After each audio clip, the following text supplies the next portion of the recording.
Hi, I'm Lynn. And I'm Amanda, and this is the Pursuit of Badasserie, the podcast. This podcast is all about taking action and creating that badass business abundance and life that you want. Where we share stories, laughs, wins, and epic fails to show you the whole picture of the entrepreneurial journey. It's not just unicorns and rainbows, people. Jump on and follow us through this raw and witty roller coaster, where we get down and dirty and go behind the scenes of life and entrepreneurship. Get on it, get over it, and get after it. Hi, I'm Lynn. And I'm Amanda. Welcome to the Pursuit of Badasserie, the podcast. Today, we're taking a little more low key, and we're going to talk about some of our favorite sales stories, not necessarily success stories, but sales stories. Yeah. What's that face, Lynn? What's that face? I've had a few non-successful sales stories, but man, there's so many cool stories that I just love. But I will start off with one that was not as successful, and it was a great learning opportunity for me too. And I love that we're doing something that's a bit more casual. So when I first moved to Hawaii, there is definitely, for those of you who have not lived in Hawaii or have not been there, there's definitely it's a very different culture there, being in Hawaii. And me being a white woman, and not from Hawaii, obviously, there was definitely some adjustment period when I went. And so when I first got there, I became a sales rep and soon manager of the island for a security company, not the company that I owned, but this was way before I started my own company. And I would do all of these, try to sell all of these security, commercial and residential. And actually I had two different ones, but one was, it was a bigger company.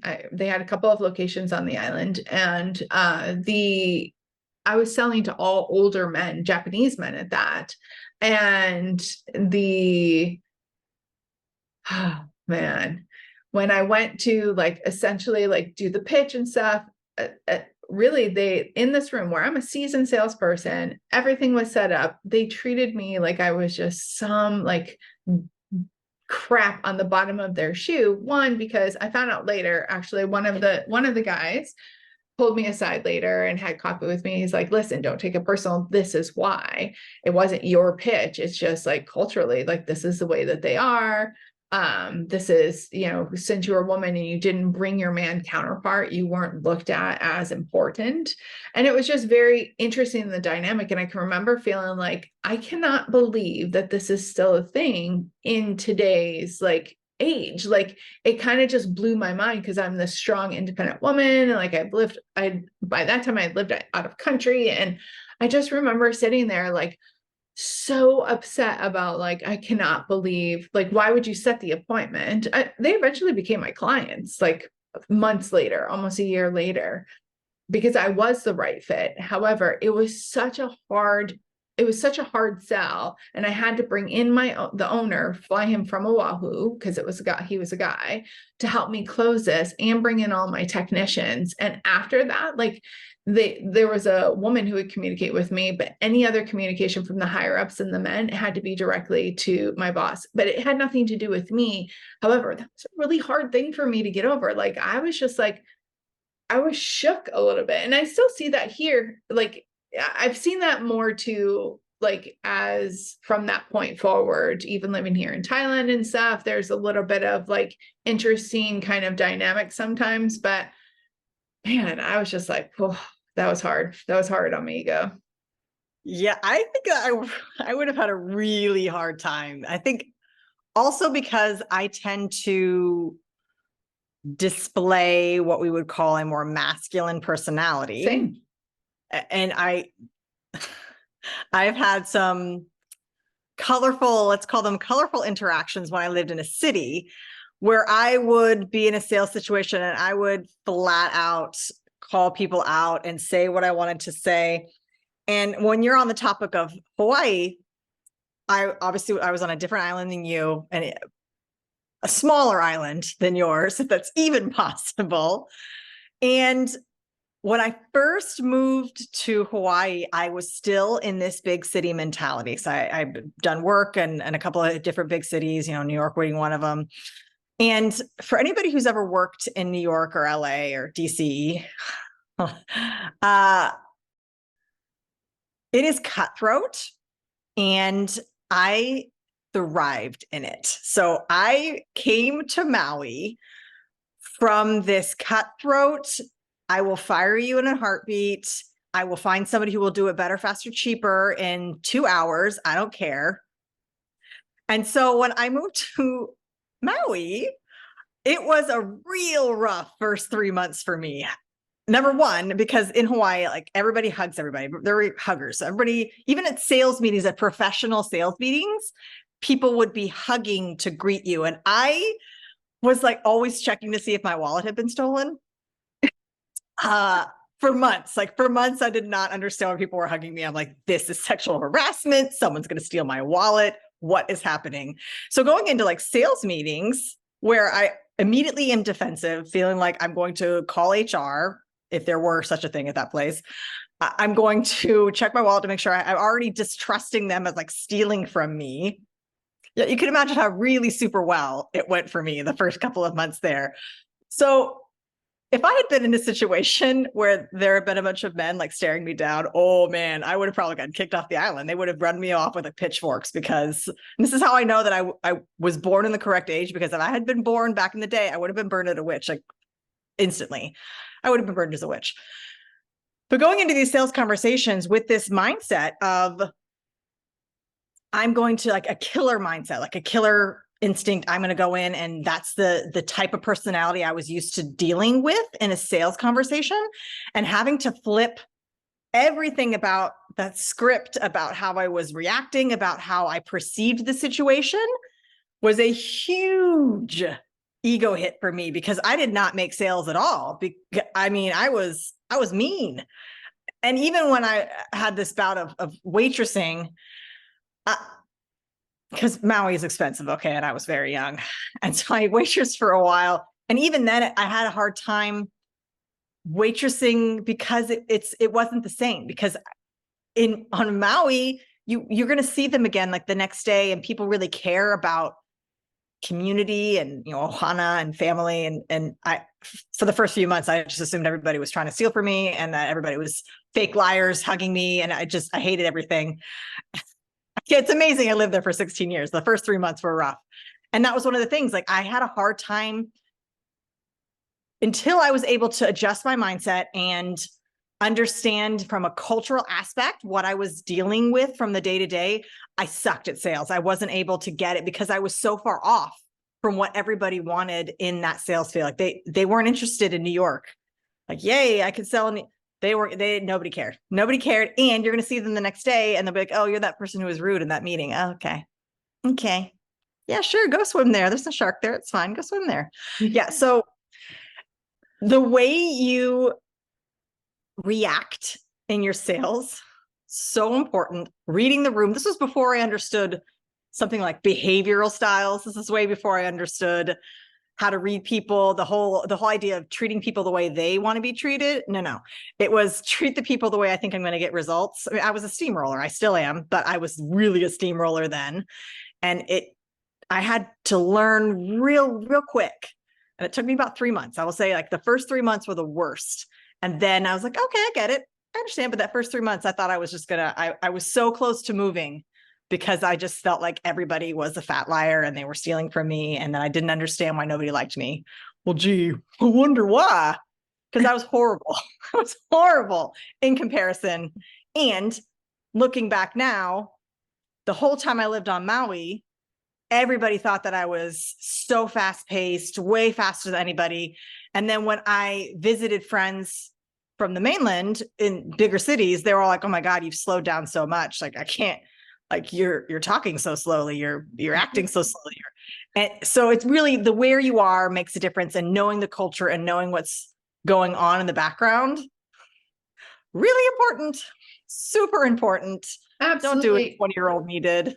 No, and I think you brought up a good point. Also, going back to like my not so good story is like, and I had a small idea. So like I knew when I went into that particular meeting, like to take their business cards a certain way and to like some of the like cultural like aspects of it, but it still wasn't enough. And I think that those two stories are a good point. Is like really know your environment, like you said, and it's, you know, read the room and make sure that you are adapting, because if you are not, if people can't see you or hear you, then what's the purpose of you being there? If you're going to just leave a bad taste in their mouth, then why do it unless you want to just stir up shit? Like at the end of the day, yeah, I definitely got it handed to me a few times there. I also think of like here, and I call this being here in Thailand for, I don't know, 3 years now. And I deemed it as calling it Thai tact,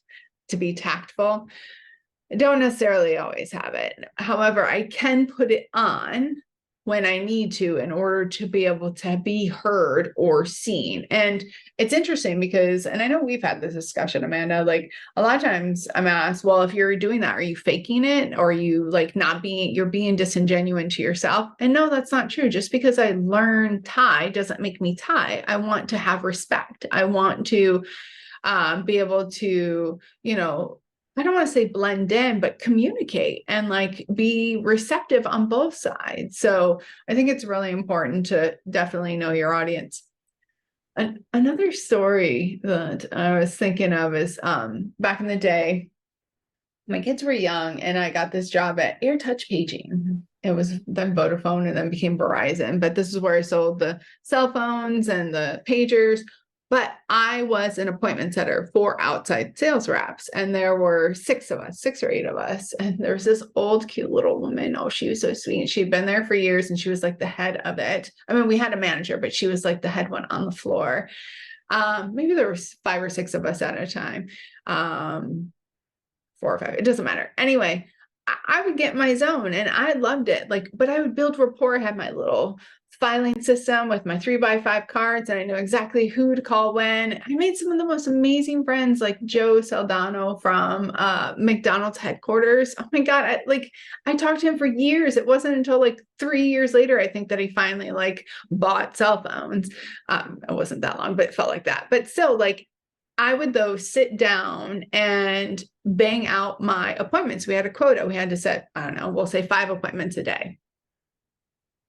And because of the way I had systemized everything, because I like to build rapport really fastly and continue that conversation. And also back then, I mean, this was my early to mid 20s. Like I had a really, really good memory, really good memory. I mean, I still have a pretty good memory, but I would like remember that somebody's dog's name was Bluey from like 6 months ago, and that they were going to Miami, whatever. Like I remember these and I took notes too, but I have a good memory. And so it aided to the rapport building. I would be done setting my appointments like in maybe 2 hours, if that. And the little old lady would get so mad because then I would get up and I would go and talk to our manager, and she's like, you need to be setting your appointments. I'm like, I have. And actually I surpassed my quota today. And she'd be like so frustrated because it would take her all day to do it. If that. And the thing is that I brought a lot of excitement to it. I loved it. I was building rapport. I was hyper organized, and I did have a lot of grit and determination. This was my highest paying job that I'd ever had as an adult. I was a single mom of 2 babies, had just gotten out of the crappy, well, a year or so prior, gotten out of the crappy relationship. And I was the only one fending for my children. And so I had no other choice. I was like that to me, I was like the scrappiest at that point. And I really I think we don't talk enough about like that scrappiness when it comes to sales, because it can be like have a bad kind of tone to it. But I tell you what, like that was some of my most favorite times. And also building rapport. We had a higher closing or conversion rate with my outside sales reps because I had set it up, and then I kind of informed all the all the deets that I knew about the people, I would give to my outside sales rep. And so like, it was really easy for me to shine because I put in the work and had the systems and the processes, but also like I brought myself and I was scrappy. Like I rolled up my sleeves. I was hyper focused. And then I was motivated by those around me. And then I would go and sit with the manager. She was just this cute little petite blonde from upper side Chicago, born with money, silver spoon in her mouth. I mean, she was super sweet. And then we would just sit and talk for hours. She was fascinated by my life because of like how much I'd overcome. And she's like, I can't believe this. And I mean, it was an incredible experience. It's definitely one of my favorites for sure. It kind of reminds me of, I used to sell gym memberships at a big chain gym. Again, I was way younger. I was like 19. I was young. Oh, the olden days. So, and a very similar situation in that we had a quota and there were goals that you were supposed to set and you had to make this certain. And I hated the quota because their whole shtick was like, no matter who the person is, get them to buy the most expensive membership. Well, like obviously for them, that makes sense. But from a customer service standpoint, it didn't make sense at all. And so it actually used to drive me crazy because my goal was to sell these memberships that were outrageously priced. I mean, it was the olden days where people didn't really check and they had those like automatic withdrawals from their bank accounts and you couldn't cancel. Like there was like a 50-page contract that nobody ever read. And Ever. I mean, you could not get out of this contract. I mean, you have to like sell your first baby. And even then it was like, well, I don't know. Is your baby blonde hair or blue eyed? Then no, you can't get out of it. It was insane. But I had that, but I was super broke. I mean, I paid for my own college, for much of my own college education. I had scholarships and so forth, but I had 4 jobs when I was in college. So I had no money. I didn't want to have student loans. Like it was like kill or be killed, Scrappy McScrapperton. And I wanted it. And so even though I hated what I was selling, I would still hit my quota, but I hit it in a different way. So I would hit it by selling the lower ones, but selling a ridiculous amount of them. So I very rarely sold the ones they wanted me to sell because it didn't make sense for most people. People aren't coming in to buy that, but I would hustle and I would walk around the gym and talk to every single person inside the gym to the point where they all knew who I was. And I'd get there at 5 o'clock in the morning. I would talk to everybody and particularly the people at 5 a.m. because those are the ones who are really the diehards. And so I would get them to upgrade their plan. And there was not a person who crossed that threshold between the hours of 5 a.m. when I got there, or 4:45 when I got there, to, I don't even remember what time I used to get off, but I remember it was only 2 hours before I had to start my waitressing job. So it was very close window of me sleeping. But I would talk to every single person. Every single person I was the gatekeeper. Like you couldn't get into the gym without talking to me about your membership. And I talked to everybody to the point where they were just starting to leave me tips for like existing. They're like, here's a tip for like making my smoothie today. And I'd be like, and then it became a thing and I'm making signs like, give me a tip. It was that drive and passion. Yes, I was a cute little 19-year-old. So like people wanted to give me money. And I was hustling. And it could have been so easy for me to sit there and do the bare minimum to get my commission plus my minimum wage. I don't remember what my minimum wage was, but it was like, you got this tiny flat rate. It was almost like a waitress where you get like $2 and then everything else is commission. It was sad. It was very sad and legal somehow. But I could have done the bare minimum. I could easily have just sold like one of those higher level ones, but I didn't. I chose to still hold on to some of my morals because I knew that higher one wasn't right for everybody, but then to sell all the smaller things and upsell people where I could, and to really hustle and strive and get there because I was there already. I mean, I have to sit there. Like, why not actually work and make money rather than just sitting there doing the bare minimum? Absolutely. I love that. You actually, you said a phrase that we haven't spoke about, I don't think, on any of our podcasts, and the term gatekeeper. And I know that this is really, and it reminds me of the story that I just shared with the two-way pagers and the cell phones, is that that was a lot of our job, was getting past the gatekeeper. And I think because of my scrappiness and my grittiness and like the brazen, like, also behind the phone a little bit helps sometimes with that kind of stuff. But I was able to like really try on new things to get past that gatekeeper, befriend the gatekeeper. Like they were the ones telling me when to call back to catch that person. And that's because a lot of times gatekeepers are treated so poorly and overseen, and I was actually building rapport with them. And I know that there's other ways to get past the gatekeeper. There's some tricks and different phrases that you can use. You can bulldoze them. There's it, depending on the type of gatekeeper it is, each kind of approach would make headway or not. But I think that, yeah, I love that you called yourself almost kind of like the gatekeeper in some sense, that's a different context than what we're talking about. But still, like, I think that's because there's still gatekeepers. Like everybody, has a VA or a secretary or this person or that person. And I think it's really important for us to figure out how to navigate the gatekeepers. And it's a different script or a different approach than it is with the owners.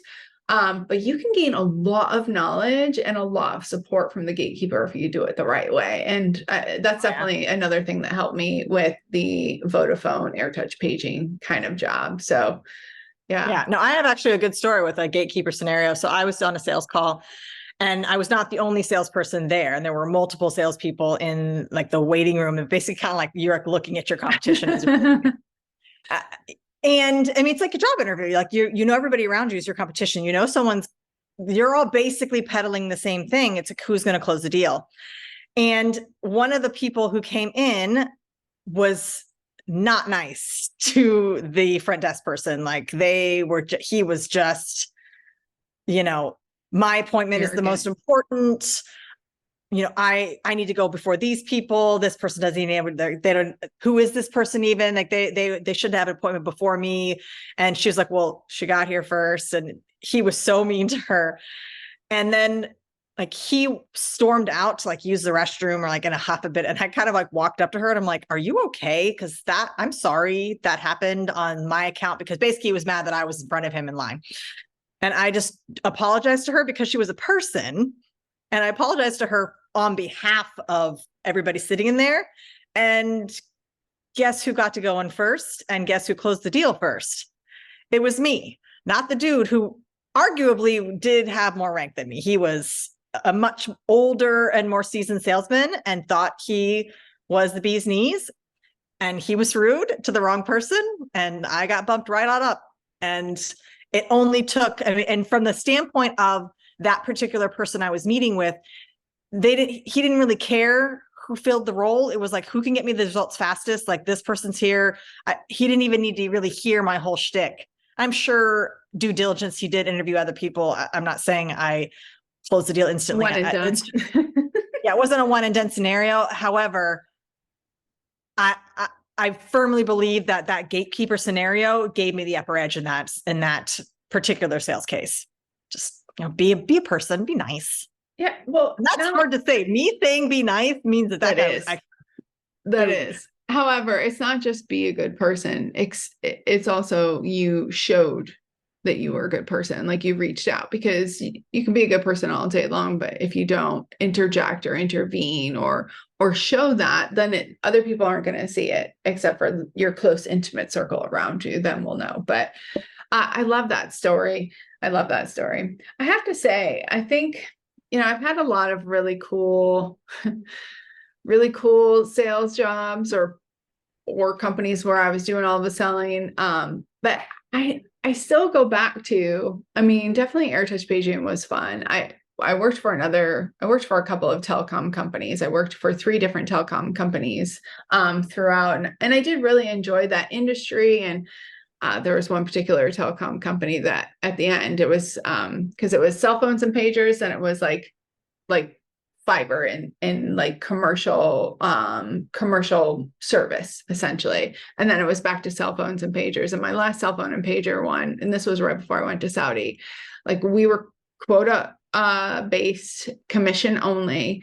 And I mean, you had to hit your numbers. And every month I ended up befriending a couple of people. And I think I write about this in the book, but I just was a natural born networker anyway. But we had to go out there and get our own leads. Like no leads were provided to us and all of that. So I ended up building a couple of close relationships with people in the community, which in reflection might not have been the most honest people, but whenever I was short on quota, I would call them up and be like, hey, so-and-so, I need 7 phones sold. Like, do you have 7 people that need phones? He would always come through, and it was great. And he was able to utilize me too, to make himself look important. Like he's like, all right, I just closed another business deal. Like I'm sending all these people to you, take good care of them. And I would look out. So it was almost like this scratch your back, scratch my back type of scenario. But it was because I went out there and I built rapport. And I don't even know. I think one time I might have met him face to face, but this is like all over the phone, or like, no, I did meet him one time face to face. But I met him over the phone. So I think it's just like really important of like, especially in the day and age where people are so tired of being on Zoom and think that, you know, selling like this or having conversations like this, like it should all be in person. No, that's not true. Back in the day, like we only had our phones, like we didn't have Zoom, or back maybe Skype. Skype was around because Skype. My ex was, when he went to Saudi, we Skyped all the time, but it wasn't common and it was super clunky and slow. So you did everything either face to face or over the phone. And it's really cool to like be in reflection and like see all these points of like, you know, we didn't have the tools that we have today. We didn't have the exposure. We didn't have like the social media scene and different things like that. I mean, I know that's dating us, but that wasn't too damn long ago. And so we have all these things at our fingertips now. And yet I can still pick up the phone. I still get my best conversions when I actually have a conversation with somebody versus trying to like send information back and forth, this and that. No, I pick up the phone or Zoom call and get on a call with them, or if they're local, meet with them. And it's still like we have so much ability to be able to like have bigger reach and better reach. And yet we were killing it back in the day. Like, I love that. I love that. And I nurtured that relationship, which I think was really important too. I didn't just call upon him to like help me hit my quota. Like I would send him messages. I would make sure that I was like keeping that nurturing going along. And I think that that's another key point, that a lot of times people, and even myself, like I get busy in my business and things going on, and freaking, because we're writers now, which I still don't like saying. Everybody's like, you're a writer now. I'm like, no, I'm That's not. my favorite thing to say now. That's my favorite thing to say. Love it. I know. I'm working on my 3rd book, and then I'll start writing our 3rd book but still, like, I'm like, no, I'm not. I'm an author. Yeah, I published a book, but I'm not. Well, you've been seeing the first drafts of it. And one of my pre-readers, like, it's my ex-husband, when did you become such a beautiful writer? I was like, well, thanks, babe, but I'm not a writer. In fact, I'm getting warm just saying it right now. Anyway, digressing. Oh my goodness. But yeah, good old sales. These were, I mean, I know we're pretty much at time, but you know, a lot of my sales stories, I think my first sales job, I was under the table and I was like 12 doing retail, you know, in the olden days under the table where people kind of like looked away and didn't notice that it was child labor. Child labor. I mean, I know it doesn't seem that long ago for me because the 1980 was just 20 years ago. I don't know what everybody's talking about, but it was a long time ago, apparently 40 years ago. And, you know, starting some of my more serious sales jobs were in the early 2000s. And things have changed, but they haven't changed that much. And in the sales realm anyway, like obviously my phone has changed significantly. I have a phone, that's a change. I have a computer, that's a change. There are things that have changed significantly. However, one of the things that I've noticed that is the most interesting to me in sales is the only thing that has changed for me is I'm not as cutthroat as I used to be, because I mean, I can be, don't get me wrong, like I'll switch. If I get the right audience, I will switch it. And it's not faking it. It's just, I will pull out that like slightly evil center of myself and talk about that if I'm in a city or something, or the right crowd. However, in the late 90s, early 2000s, we had a lot more of that like shady, cocaine laced, like sales world. I'm not saying I did cocaine. I did not. I was very young at that time. However, but that was the culture.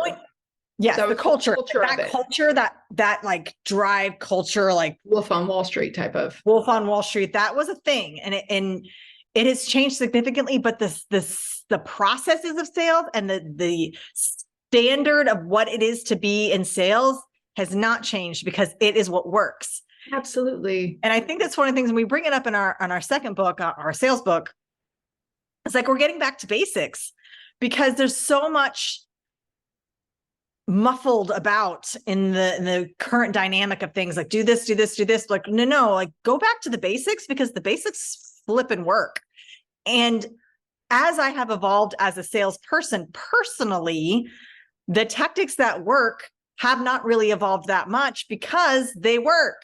Like if it ain't broke, don't fix it. So a lot of my sales process, a lot of my sales scripting, a lot of my understanding of target market, like all those things are the same. I've just gotten better at them, but the actual tactic and strategy is the same. So I think that's one of my favorite things about sales, is that the better I get at sales, the more I just end up going back to the basics and refining, and then working back up, and then going back to a basic, and then refining and refining. But that's one of the things I love most about sales, is that I may have progressed as a human, I would hope at this point, and it's just other aspects of who I am as a business owner.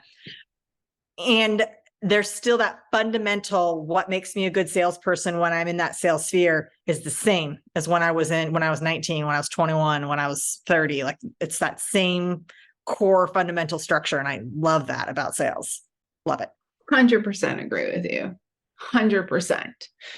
All right. Well, we are at time, and thank you for allowing us to share some of our stories. I didn't even talk about Cutthroat Cutlery, the best knives in the world, but that'll be another podcast. I didn't even talk about the time someone almost pulled a knife on me in a sales call. There are some serious sales things. Friends. Yeah, definitely. I've had some moments, but maybe another podcast another time, or you can always follow us on our social medias, pick up the book. If you don't have the new Pursuit of Badasserie, the sales edition, we do share a lot of our sales stories in that book as well. And if you liked today's podcast, please hit like and subscribe, and share this with your community, those that you might think get a kick out of us. And if you're feeling extra generous, please leave us a review as well, wherever you listen. We always appreciate the feedback. Absolutely. Till next time.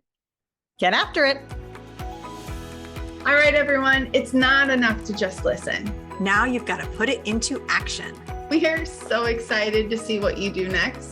If you enjoyed our show, please leave us a review on iTunes. And to find out more about what we're doing, visit us at thepursuitofbadasserie.com.